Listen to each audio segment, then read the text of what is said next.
I'm CP Parker. I'm from Myrtle Beach, South Carolina, and I top-aided ARG States in North Carolina at Gamers Alley this past Sunday, and I just wanted to do a deck profile. For my leader, I'm playing Son Goku.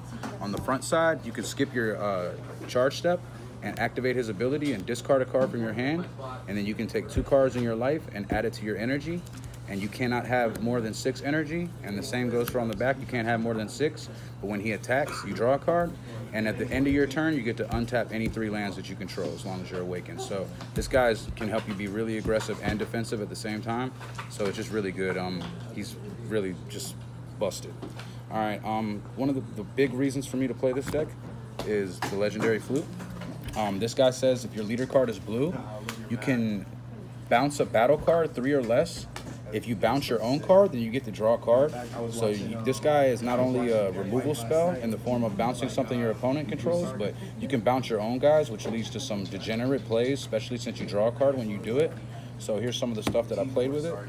I played 4 of the new guy, Crit Gohan. A lot of people were happy when this guy got spoiled because green finally got an effect where they can help self-awaken themselves with a 1-drop. So a lot of times if you activate this and you hit 2 green, you can play a Gohan out, attack your opponent. They take the crit hit, whatever. You take a life, you go down to 5. Then you flute it back, draw a card, and use your other green to replay it, attack, and then you can take your other life. Then you're awakened on turn 1. Also, if you hit blue and a green, you can go use the 1 green, play Gohan, attack. If they don't negate, you can play a Sensu Bean, untapping your green and having the blue still up. Then you can flute it, draw a card, replay it, and then you're able to awaken on turn 1. It's really good.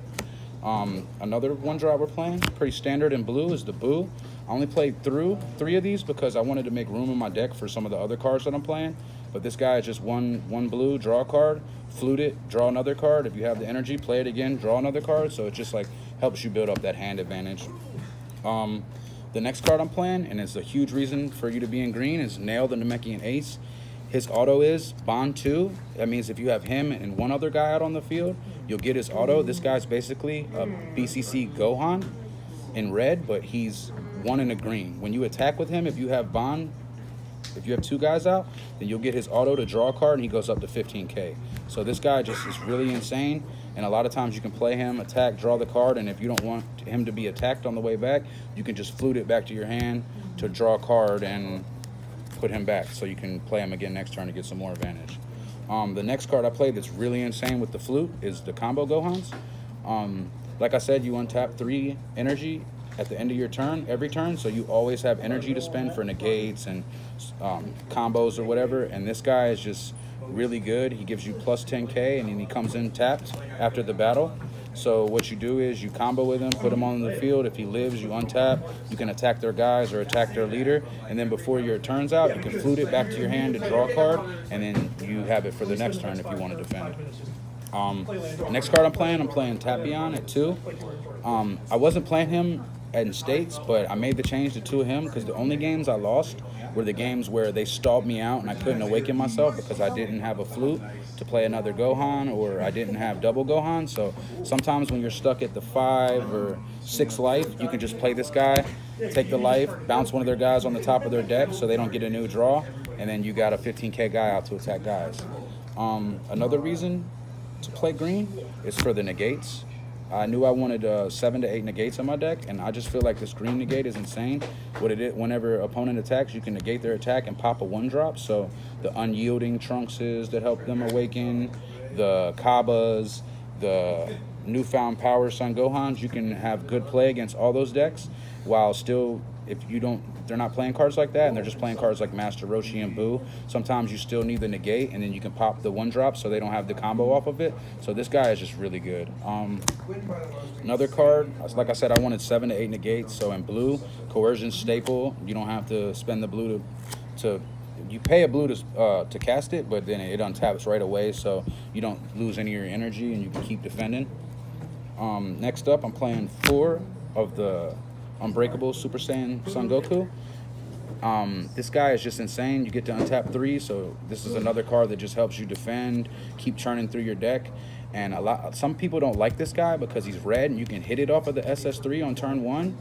But the pros versus the cons, it just helps you so much. And not having this card, it just the deck doesn't feel the same. I tried it with both, and in 75 to 85% of my test games, I either hit this or one of my black cards on turn 1. A couple times I hit this and a black card, and the way this deck curves, it's just really just fine. So, I mean, I feel like you have to have this guy. Next up, another staple card. I really don't have to explain it, Sensu Bean. If you're in blue, you probably want this guy. One thing I will say is you can combo him with the Gohans. Like if you hit turn 1, you hit a blue and a green, and you have your Gohan out, and you want to awaken on turn 1, and you have a flute, you can go play the Gohan, attack with it. If they don't negate, then you can play Sensu Bean, untap your green, and still have your blue up, and then you can flute your Gohan, draw a card, replay Gohan, attack with it again, activate his effect, so now you can self-awaken yourself on turn 1. And if you're not doing that, it's still good because you can extend plays and help defend your leader. Another card I'm playing, super staple, boost attack Piccolo. If you're in blue, you probably want this guy, plus 10k draw card. I don't have to say much about that. Then this right here is another big reason to be in green, the Kami's Power Piccolo. He's a barrier 20k double strike, and he has activate main once per turn, bond 2, so as long as you have him and another guy out, you can KO any of your opponent's battle cards once per turn. So if you have 2 out, every guy you're popping 2 turns. If you have 3 out, every turn you're popping 3 guys. But if you have at least 1 out, like it's all you need is 1. If you get 2, it's just really insane. And like I said, it's a huge reason why I'm even playing this deck. Another huge reason why I'm playing this deck is the Combo Killer Analyzer. He's also barrier double strike 20k, and his auto is once per turn. When your opponent combos, they have to discard a card from their hand. So these guys actually stack. So if you have 2 out, if they want a combo, they have to pitch 2 cards. So you're getting 3 cards out of their hand on 1 attack. It's really, really good. A lot of times if you get one of these going with one of these, it's really, really hard to lose with all the other stuff going on in the deck. If you can get doubles of these going with one of these, or 2 of these and 2 of these, it's even harder for your opponent to make something happen and come back. The next card I'm playing is 2 of the Divine Vanquisher Beerus's. 25k double strike. His auto is when you attack a leader card, they have to get rid of 6 energy worth of cards between their hand, their energy, and their battle area. So it just helps you gain a lot of tempo. If you're behind and you play this guy, sometimes you can catch back up in tempo. But one thing I do want to say, because it did happen to me, and I guess a lot of people aren't aware how this card works, if you don't have enough cards worth of energy in your battle area or your energy area, no matter how many cards you have in your hand, you can just say, oh, I don't have enough in my hand to activate his ability. This actually came up in the top 8. My opponent played this and attacked, and I had like 4 energy worth of stuff in my energy pile, and I had like another 1 in my battle area. So he attacked with this, said leader, trigger, and I had 9 or 10 cards in my hand, and I said, I don't have the cards to do it. So, I mean, be mindful of that. But this guy is really good. And then the last 2 cards in the main deck, I played 2 Saifu. Overwhelm 7 and 1. When he comes in, you draw 2 cards, and he's a 25k double strike, and he's a combo 110. I like having this guy for the 110 if I'm not playing it out, or it can help you just go in, push for game, or you can push it some of their bigger battle cards and stuff. This guy is just a house, and not playing black in the deck is just, you're hurting yourself. If your opponent can overwhelm and you can't, that's not very good. You know, I'm willing to take the risk of hitting this in my turn 1, just so I can have the effects that he does. Because like I said, if you curve out Ryan, fine, then it doesn't even matter if you hit those. And then for my sideboard, I played 2 of the Focusmon Piccolo. I played him instead of the Android 16 because in the flute format, I just not a big fan of 16 because you take your whole turn 3 or turn 4 or turn 2 or turn 3 to play that card, and then they just use a flute and bounce it back to your hand, and it just feels like you wasted a whole turn trying to get that guy out so you can make some blocks. I like having him because he's barrier, and on your opponent's turn he goes up to 20k. So if they're attacking into 15s, they have to, if they're attacking with their 15s, they have to combo to get him off the board. So I really like this guy. Next card I'm playing on my board is 3-dimensional Banisher Fu. He's Overwhelm 5 and then 1. He's a double strike, and when he comes in, he pops any of your opponent's battle cards. Doesn't matter what their cost is, as long as they don't have barrier, then when he comes in, you can pop him. So then the next card I ran 2 Mass Sands. He's a lot like, these cards are a lot alike, But this guy can't hit blockers, so that's why you want the Dimensional Banisher Fu.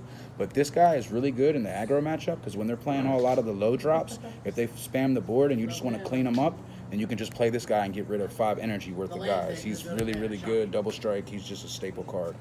Another card that I played 2, Father-Son Kamehameha. It's really good in the Cell matchup or the Mirror matchup, Droids matchup, whatever you're playing that has Cell Chain, because Cell Chain hurts this deck if you don't play around it, and a lot of times the 30k double strike body gives you a hard time if you don't have your Piccolos or another way to get rid of them. So I just wanted a cheap, efficient way to get rid of their cell once they cell chain me. That way I can catch back up and come back in the game, because I draw a lot of cards. If they cell chain me and I use 1 energy to pop their guy and I start drawing more cards back up, I can usually catch back up. Another card I'm playing, like I said, I wasn't a big fan of the Android 16s. So I wanted to play King Vegeta Surprise Attack.